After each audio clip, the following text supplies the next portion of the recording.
Akashvani 101.4 Devikulam spice FM. സാഹിത്യവേള. സാഹിത്യവേളയിലേക്ക് എല്ലാവർക്കും സ്വാഗതം.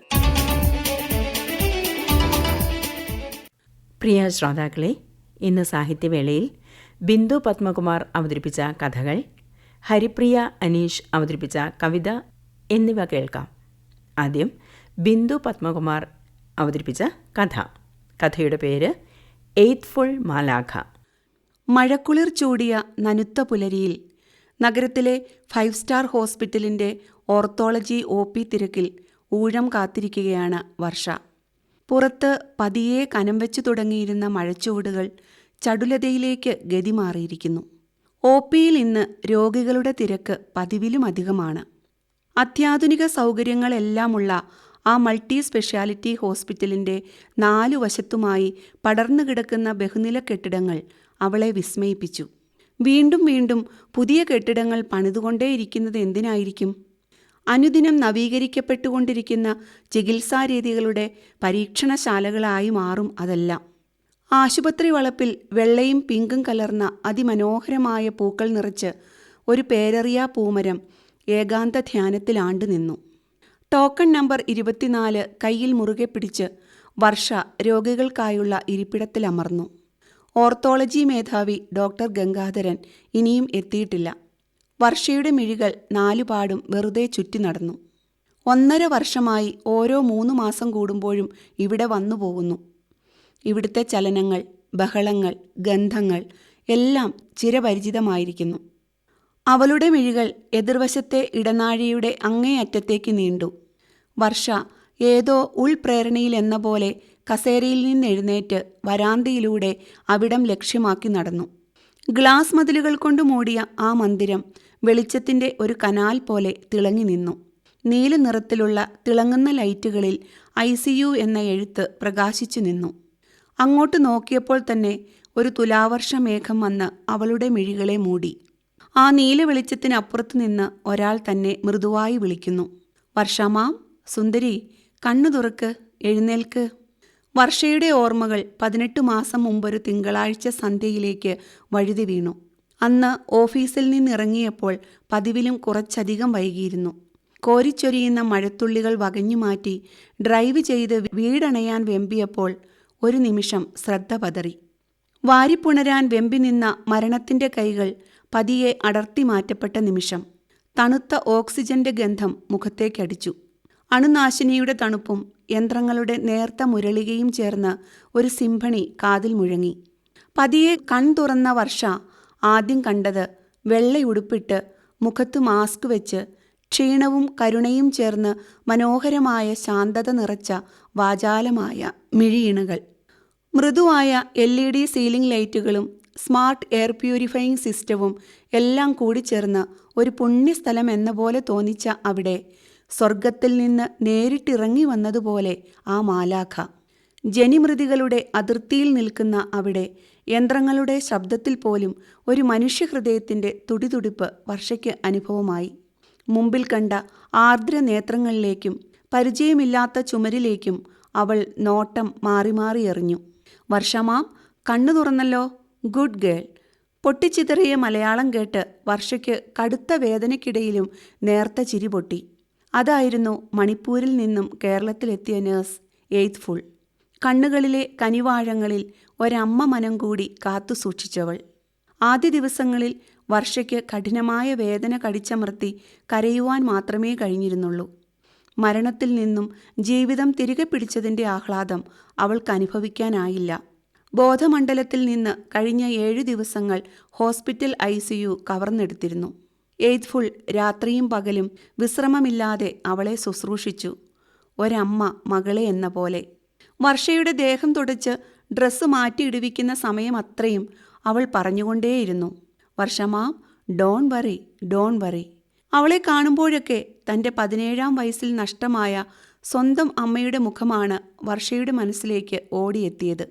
ഓരോ പ്രഭാതത്തിലും എയ്ത്ത്ഫുൾ കുളിർക്കാറ്റുപോലെ ശാന്തമായി ചില്ലുവാതിൽ തുറന്നെത്തും. വർഷയുടെ ഊന്നുവടിയായി മാറി വരാന്തയിലൂടെ മെല്ലെ നടത്തും. സന്ധ്യകളിൽ അവൾ പതിയെ മണിപ്പൂരി പാട്ടുകൾ പാടിക്കേൾപ്പിക്കും. ഇമേയ് അച്ചൗബ അനുന്തേ ഓ. വർഷ ആ പാട്ടുകളിലൂടെ തൻ്റെ അമ്മയുടെ സ്നേഹസാന്നിധ്യം വീണ്ടും അറിഞ്ഞു. അവളുടെ കഠിനമായ വേദനയിൽ എയ്ത്ത്ഫുള്ളിൻ്റെ മിഴികളും നിറഞ്ഞൊഴുകും. അവൾ വർഷയുടെ മുറിവുകളിൽ പതിയെ തടവി പറയും, Varsha madam, don't worry, please sleep, എല്ലാം ശരിയാവും. വർഷയുടെ വേദനയപ്പോൾ ആശ്വാസം കൊള്ളും. ഈ മലയാളം എവിടെ നിന്ന് പഠിച്ചു? ഒരു ദിവസം വർഷ ചോദിച്ചു. പതിയെ പുഞ്ചിരി തൂകി അവൾ മറുപടി പറഞ്ഞു, ഓ, ഫ്രം മൈ പേഷ്യൻസ്. ഇവരാണ് എൻ്റെ ടീച്ചേഴ്സ്. ഇപ്പം ദാ വർഷ മാഡം നീയും. ഒരു ദിവസം എയ്ത്ത്ഫുൾ വർഷയുടെ നീണ്ട് കെട്ടുപിണഞ്ഞ മുടി ചീകി ഒതുക്കി. എൻ്റെ അമ്മയും ഇങ്ങനെ തന്നെയായിരുന്നു, വർഷ മൃദുവായി പറഞ്ഞു. എയ്ത്ത്ഫുൾ വെള്ളയുടുപ്പിൻ്റെ പോക്കറ്റിൽ നിന്നും ചെറിയൊരു ജപമാലയെടുത്ത് വർഷയുടെ കയ്യിൽ വെച്ചു. My mom gave this once. Madam, ഇത് സൂക്ഷിച്ചു വെക്കണേ, എൻ്റെ ഓർമ്മയ്ക്കായി.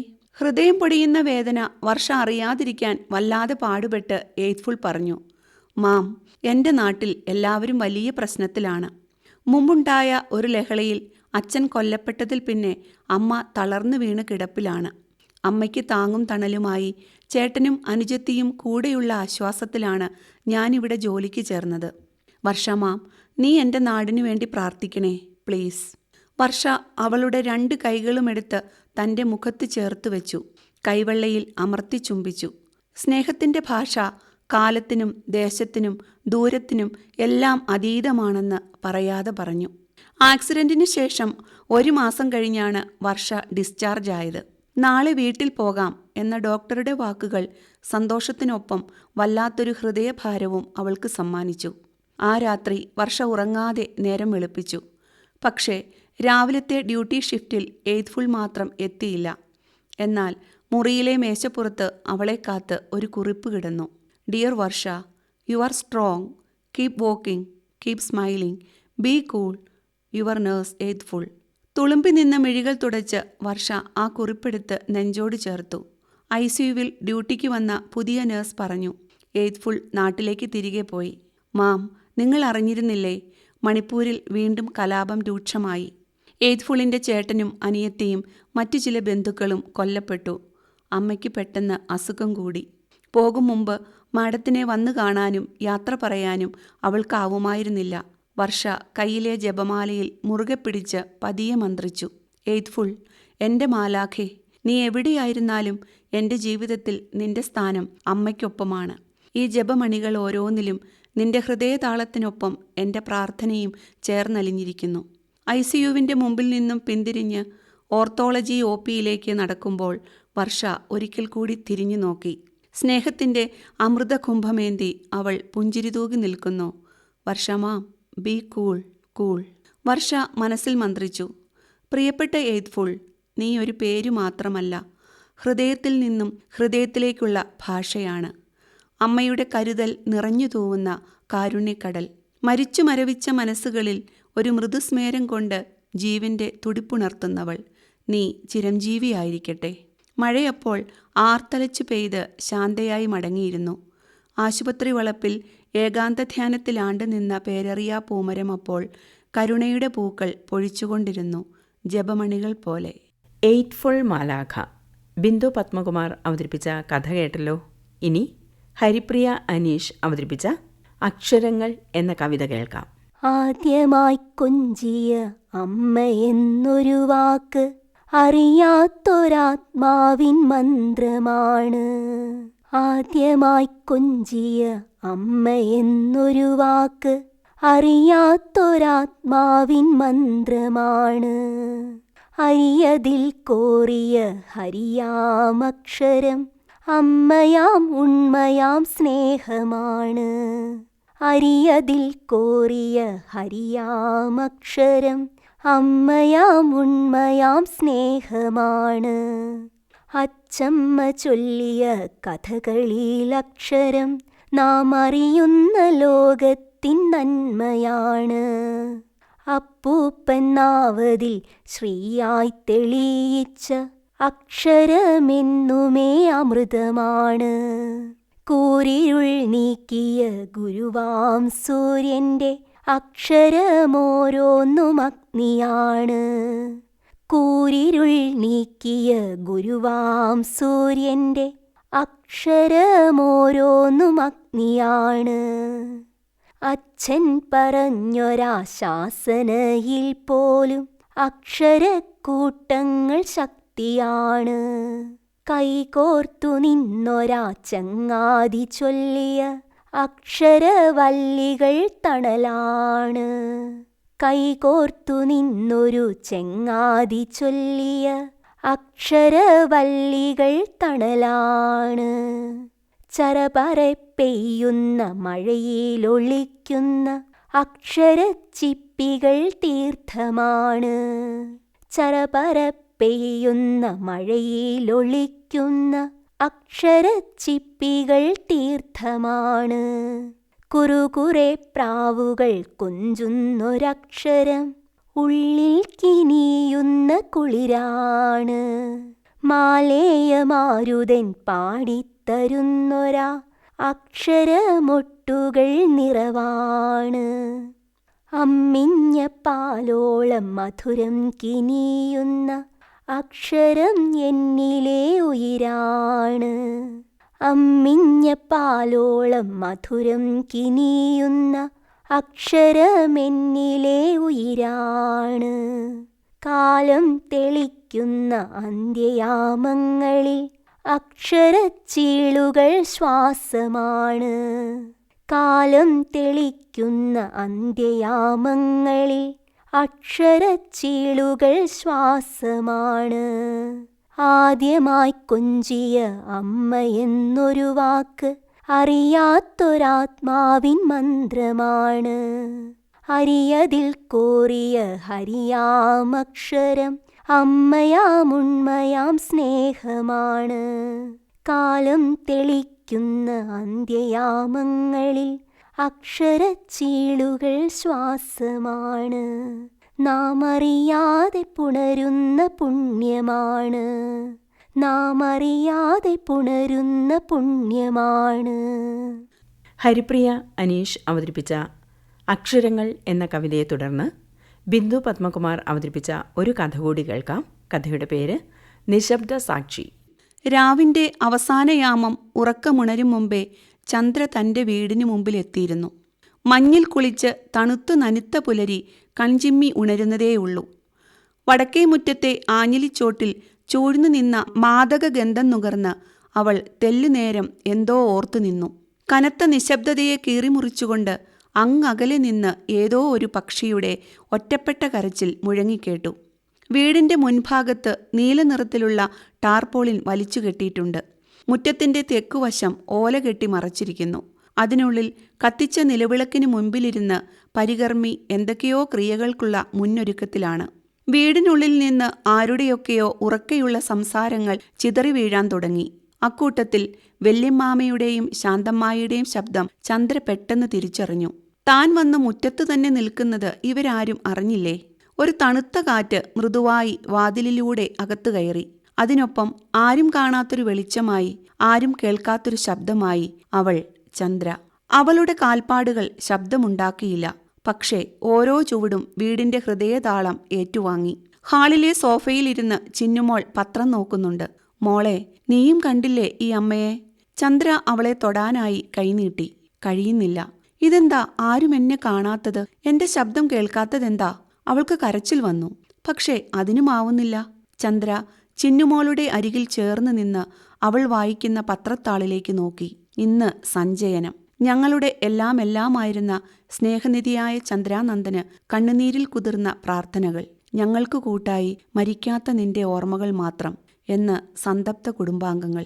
ദേ അമ്മമ്മേ, നോക്കിയേ, ചന്ദ്രമ്മയുടെ പടം പത്രത്തിലുണ്ടല്ലോ. ചിന്നുമോൾ ഉറക്കെ വിളിച്ചു പറയുന്നു. എവിടെയാ ചന്ദ്രാമ്മ? എനിക്കും കാണണം. ചന്തുമോൻ ഓടി വന്ന വഴി നിലത്ത് തട്ടി വീണ് ഉറക്കെ കരയുന്നുണ്ട്. ഓടിച്ചെന്ന് അവനെ വാരിയെടുക്കാൻ ചന്ദ്ര കൊതിച്ചു. പക്ഷേ പാദങ്ങൾ നിശ്ചലമായിരിക്കുന്നു. കൈകൾ എങ്ങും തൊടാനാവാതെ വഴുതി മാറുന്നു. തനിക്കെല്ലാം കാണാനും കേൾക്കാനും കഴിയുന്നു. പക്ഷേ മിണ്ടാനോ കരയാനോ ചിരിക്കാനോ ഒന്ന് തൊടാനോ കഴിയുന്നില്ല. ദൈവമേ, ഇതെന്താ ഇങ്ങനെ? ചന്ദ്ര നിസ്സഹായിയായി നിൽക്കെ ചിന്നുമോൾ ഓടിയെത്തി അവനെ വാരിയെടുത്തു. നെറ്റിത്തടം തടവിക്കൊടുത്ത് ആശ്വസിപ്പിച്ചു. കവിളിലൂടെ ഒലിച്ചിറങ്ങിയ കണ്ണുനീർ തുടച്ച് നെറുകയിൽ ചുംബിച്ച് നെഞ്ചോട് ചേർത്തു. ഇത്ര പെട്ടെന്ന് പക്വത നേടി അമ്മയുടെ സ്ഥാനം ഏറ്റെടുക്കാൻ ചിന്നുമോൾക്ക് കഴിയുന്നുണ്ടല്ലോ. ചന്ദ്രയ്ക്ക് സന്തോഷമായി. ചന്തുവിനെ മടിയിലിരുത്തി ചിന്നുമോൾ അമ്മയുടെ ഫോട്ടോ കാണിച്ചു കൊടുത്തു. അവന്റെ കുഞ്ഞു ചുണ്ടുകൾ അമ്മയെ ചുംബനങ്ങൾ കൊണ്ട് മൂടി. അമ്മേ, എനിക്ക് അമ്മയെ കാണാൻ കൊതിയാവുന്നു. ചന്തുമോനെ പാട്ടുപാടി ഉറക്കാൻ അമ്മ എന്നാ വരിക? അവൻ എന്തൊക്കെയോ ചോദിച്ചുകൊണ്ടിരുന്നു. എന്താ ചിന്നു മോന്റെ കരച്ചിൽ കേട്ടത്? അകത്തുനിന്നും ചന്ദ്രയുടെ അമ്മ ഇറങ്ങി വന്നു. ഒന്നുമില്ല അമ്മമ്മേ, ഇന്നത്തെ സഞ്ചയന ചടങ്ങിന്റെ വാർത്ത പത്രത്തിലുണ്ട്. അത് കാണാനായി വന്നപ്പോ അവനൊന്ന് തട്ടി വീണതാ. ആഹാ, പത്രത്തിലൊക്കെ കൊടുത്തിരുന്നോ? അകത്തുനിന്നും കുറച്ചാളുകൾ തിരക്കിട്ടിറങ്ങി വന്നു. ഈ ഫോട്ടോയുടെ അടിയിലായി എല്ലാവരുടെയും പേരുകൾ കൂടി വെക്കാമായിരുന്നു. ഇതിപ്പോ ആരാ എന്താ എന്നൊന്നുമില്ലല്ലോ. ശാന്തമായി പിറുപിറുത്തു. പൊള്ള വാക്കുകൾക്കും പ്രകടനങ്ങൾക്കുമിടയിൽ ചന്ദ്രയുടെ അമ്മ മാത്രം മകളുടെ ഫോട്ടോയിലേക്ക് നോക്കി വിതുമ്പി. എത്ര സുന്ദരിയായിരുന്നു തൻ്റെ മകൾ! 2 വർഷം മുമ്പത്തെ ഓണത്തിന് നാട്ടിൽ വന്നപ്പോൾ നിർബന്ധപൂർവം എല്ലാവരെയും കൂട്ടിയെടുത്ത ഫോട്ടോയിൽ ഒന്നാണിത്. പെയ്തൊഴുകുന്ന ആ മിഴീണകൾ നോക്കി ഒന്ന് പൊട്ടിക്കരയാനാവാതെ ചന്ദ്ര ഉഴറി. അമ്മമ്മയുടെ കരച്ചിൽ കണ്ട് ചന്തുമോനും കൂടെ ചിന്നുമോളും കരയാൻ തുടങ്ങി. ചിന്നുമോൾ എന്നും അങ്ങനെയാണ്. ചന്തുവിൻ്റെ കണ്ണൊന്ന് നിറഞ്ഞാൽ അവളും കൂടെ വിതുമ്പാൻ തുടങ്ങും. ഓഹോ, ഇവിടിപ്പോ ഒരു കൂട്ടക്കരച്ചിലിന് കാര്യമെന്താ? നന്ദൻ അങ്ങോട്ട് കടന്നുവന്ന് ദേഷ്യപ്പെട്ടു. മനുഷ്യനിവിടെ നിന്ന് തിരിയാൻ നേരമില്ല. ദാ അപ്പുറത്ത് കർമ്മങ്ങൾ തുടങ്ങിയത് നിങ്ങൾ അറിഞ്ഞില്ലേ? ചിന്നു, മോനെയും കൂട്ടി കുളിച്ച് ഈറനുടുത്ത് വേഗം വരാൻ നോക്ക്. ചന്ദ്ര തൻ്റെ നന്ദനെ ഇതുവരെ കണ്ടിട്ടില്ലാത്ത ഭാവത്തിൽ നോക്കി നിന്നു. അയാൾ തുടർന്നു. ഇന്നേക്ക് 11-ാം നാൾ എല്ലാ കർമ്മങ്ങളും തീർക്കാമെന്നാ പൂജാരി പറഞ്ഞത്. 41 കൂടി കഴിഞ്ഞാൽ പിന്നെ ഒരു ചടങ്ങുകൾക്കും തടസ്സമില്ലത്രേ. ഇപ്പോഴത്തെ ഇവിടുത്തെ അവസ്ഥയിൽ കുഞ്ഞുങ്ങളുടെ കാര്യം നോക്കാൻ ഒരാൾ അത്യാവശ്യമാണ്. തളർന്നു കിടക്കുന്ന അമ്മയ്ക്ക് എന്തു ചെയ്യാനാവും? ചന്ദ്രയുടെ അമ്മയ്ക്ക് വയ്യാത്ത അച്ഛനെ വിട്ട് ഇവിടെ വന്ന് നിൽക്കാനാവുമോ? ഉള്ള ജോലി കളഞ്ഞ് ഞാനിവിടെ ഇരുന്നാൽ ബാക്കി കാര്യങ്ങളൊക്കെ എങ്ങനെ നടക്കും? ഇത്ര നാളത്തെ ചികിത്സ ബാങ്ക് ബാലൻസ് 0 എന്തായാലും 41 കഴിഞ്ഞാലുടൻ അതങ്ങ് നടത്താം. 2ാം വിവാഹമല്ലേ, ആർഭാടങ്ങളൊന്നും വേണ്ട. ചന്ദ്ര പോയിട്ട് ആണ്ട് തികയും മുമ്പേ ആഘോഷം നടത്തിയെന്ന പരാതിയും കേൾക്കണ്ടല്ലോ. രജിസ്റ്റർ ഓഫീസ് വരെ ഒന്ന് പോയി വരാം. വൈകിട്ട് ഇവിടെ ചെറിയൊരു കാപ്പി സൽക്കാരവും. അതുപോരെ വല്യമ്മാമേ? എന്താന്ന് വെച്ചാൽ ഉചിതം പോലങ്ങ് ചെയ്യ്. നിന്റെ കാര്യത്തിൽ തീരുമാനമെടുക്കേണ്ടത് നീ തന്നെ. എന്തായാലും നന്നായി. ഈ കുഞ്ഞുങ്ങളുടെ ഭാവിക്ക് ഇത് തന്നെയാ നല്ലത്. അവനും തീരെ ചെറുപ്പമല്ലേ. അടക്കിപ്പിടിച്ച സംസാരങ്ങൾ ഉൾവലിഞ്ഞു. പൊട്ടിത്തകർന്നൊരു പട്ടമായി ചന്ദ്ര ആടിയുലഞ്ഞു. മംഗലാപുരം നഴ്സിംഗ് കോളേജിൽ വെച്ച് മൊട്ടിട്ട പ്രണയം. ഇരു വീട്ടുകാരുടെയും അനുവാദത്തോടെ ആർഭാടമായ വിവാഹം.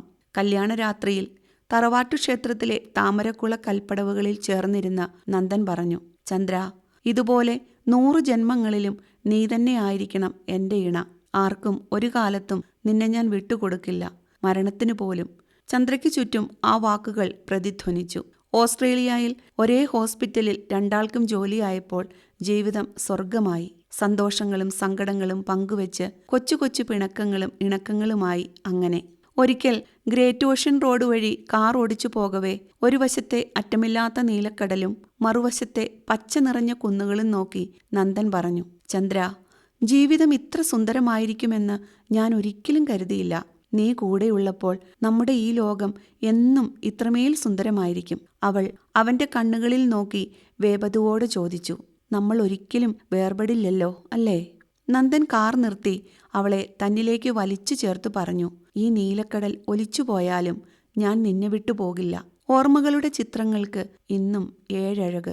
ചന്തുമോന്റെ വരവിന് ശേഷമാണ് നന്ദനിൽ പ്രകടമായ മാറ്റങ്ങൾ കണ്ടു തുടങ്ങിയത്. പിന്നീട് അങ്ങോട്ട് തന്നെ ശ്രദ്ധിക്കാൻ തീരെ സമയമില്ലാതായി. ആ ഇടയ്ക്കാണ് പതിവില്ലാത്ത വിധം ഇടതുകൈക്ക് വേദന ആരംഭിച്ചത്. ചന്തുമോനെ കൊതിതീരെ ഒന്നെടുത്തിട്ടുകൂടിയില്ല. ലീവ് എടുത്ത് കുറച്ചുനാൾ മരുന്നും റെസ്റ്റുമായി ഒതുങ്ങി. ഹോസ്പിറ്റലിൽ ഒന്നിച്ചുണ്ടായിരുന്ന നേഴ്സ് റേച്ചൽ ഫ്ളാറ്റിലെ സ്ഥിരം സന്ദർശകയായി. പിന്നീട് എപ്പോഴാണ് ആ ചങ്ങനാശ്ശേരിക്കാരി നന്ദന്റെ ഹൃദയത്തിൽ ചേക്കേറിയതെന്ന് അറിയാതെ പോയി. കടുത്ത വേദന കാർന്നു തിന്നുന്ന അർബുദമാണെന്ന തിരിച്ചറിവിൽ നന്ദന്റെ മുഖത്ത് കണ്ടത് വല്ലാത്ത ദേഷ്യമാണ്. 6 മാസം മുമ്പ് ജോലി രാജിവെച്ച് ചികിത്സയ്ക്കായി നാട്ടിലേക്ക് പോരുമ്പോൾ കടുത്ത നിരാശയും അമർഷവും കൂടിക്കലർന്ന് വിവേചിച്ചറിയാനാവാത്ത ഭാവമായിരുന്നു അയാൾക്ക്. ചികിത്സിച്ചിട്ടെന്തിനാ? വെറുതെ ബാധ്യത വരുത്താമെന്നല്ലാതെ. കാശും പോകും, ആളും പോകും. സന്ദർശിക്കാൻ വന്ന ബന്ധുക്കൾ ആരോ ഒരിക്കൽ നന്ദനോട് പറയുന്നത് കേട്ടിരുന്നു. വേദന സഹിക്കാനാവാതെ ചന്ദ്ര തേങ്ങിക്കരയുമ്പോൾ എന്തൊക്കെയോ പിറുപിറുത്തുകൊണ്ട് അയാൾ കോണിപ്പടി കയറും. പാവം ചിന്നുമോൾ. അമ്മയ്ക്കും അപ്പയ്ക്കും ഇടയിലെ അകൽച്ച അവളെയാണല്ലോ കൂടുതൽ വേദനിപ്പിച്ചിരുന്നത്. ഒടുവിൽ വേദനയുടെ ഒറ്റത്തുരുത്തിൽ നിന്നും താൻ നിത്യനിദ്രയിലേക്ക് ആഴ്ന്നിറങ്ങിയപ്പോൾ ചില്ലുപെട്ടിക്കരികിൽ നെഞ്ചുപൊട്ടിക്കരഞ്ഞത് പെറ്റമ്മ മാത്രം. ചന്തുവിനെ മടിയിലിരുത്തി മുഖത്ത് വല്ലാത്ത തിരിച്ചറിവിന്റെ ഭാവം പേറി ചിന്നുവും. എങ്കിലും ഇത്ര വേഗം തന്നെ മറക്കാൻ നന്ദന് കഴിഞ്ഞുവോ? നീയില്ലാത്ത ലോകം സുന്ദരമായിരിക്കില്ലെന്നും അവിടെ ജീവിക്കാൻ ഞാനും ഉണ്ടാവില്ലെന്നും എത്രയോ രാവുകളിൽ തന്നോട് പറഞ്ഞിരുന്നു.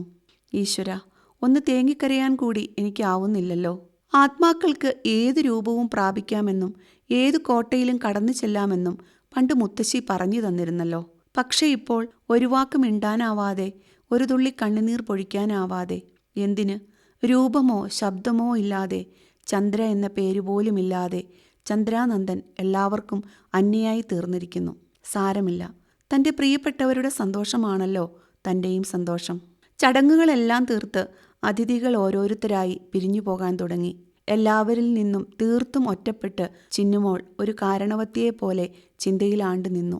6 അടി നീളത്തിലെ ചെമ്മണ്ണിൽ ചിതറിക്കിടന്ന പനിനീർ പൂവുകൾ പെറുക്കിക്കൂട്ടുകയാണ് ചന്തുമോൻ. എന്തോ പ്രതീക്ഷിച്ചെന്ന വണ്ണം വിദൂരതയിലേക്ക് കണ്ണും നട്ട് അമ്മമ്മ ഇറയത്തിരുന്നു. ചെന്തെങ്ങിന്റെ തളിരോലകളെ പുലുകി അപ്പോഴൊരു ചെറുകാറ്റ് വീശി. അമ്മയുടെ മുഖത്ത് ശാന്തമായൊരു പുഞ്ചിരി വിരിഞ്ഞു. കാറ്റപ്പോൾ ചിന്നുമോളുടെ മുടിയിഴകൾ അരുമയായി തഴുകി ചന്തുമോന്റെ പൂങ്കവിളിൽ ആർദ്രമായി ചുംബിച്ച് ശാന്തമായി അകന്നു. ചെന്തെങ്ങിന്റെ തളിരോലകൾ മാത്രം മെല്ലെ ഇളകിയാടി മംഗളാശംസകളോടെ. ബിന്ദു പത്മകുമാർ അവതരിപ്പിച്ച കഥകൾ, ഹരിപ്രിയ അനീഷ് അവതരിപ്പിച്ച കവിത എന്നിവയാണ് സാഹിത്യവേളയിൽ നിങ്ങൾ ഇതുവരെ കേട്ടത്.